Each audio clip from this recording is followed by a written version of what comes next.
So I'm here with Dave LeMire, former guest of the podcast, at the Makers Muses event for Melbourne Food Wine Festival 2017, the 25th anniversary.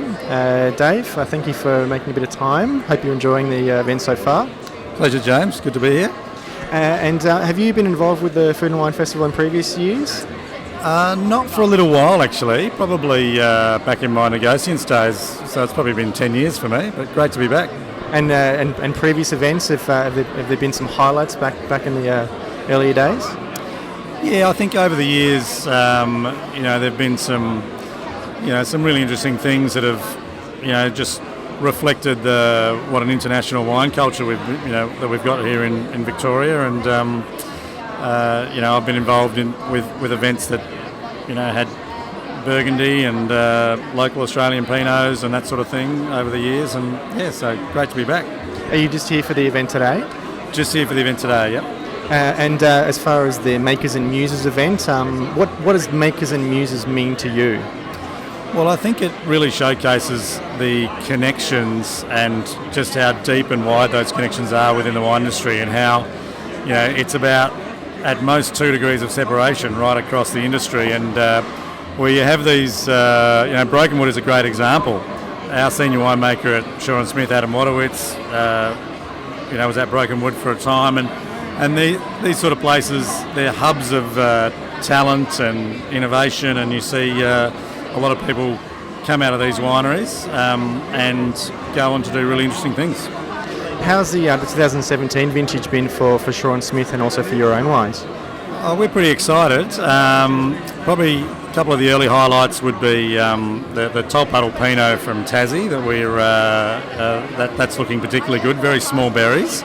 In the Adelaide Hills, it's been a cool and late vintage, so that comes with lots of flavour and really good fresh acidity. So pretty excited. Fantastic.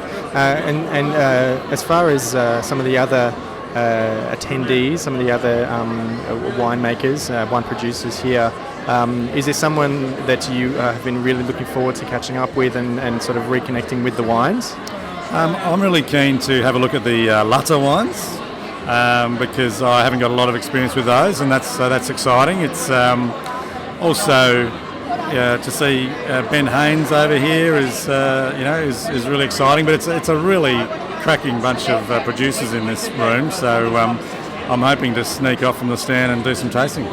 And recently, of course, there was the fantastic event with outside East End Cellars and Mother Vine. How did you find the event, and how was the reception with all the attendees? Of course, just come out of Mad March, which is probably the busiest time in Adelaide all year. But tell me a little bit about that event.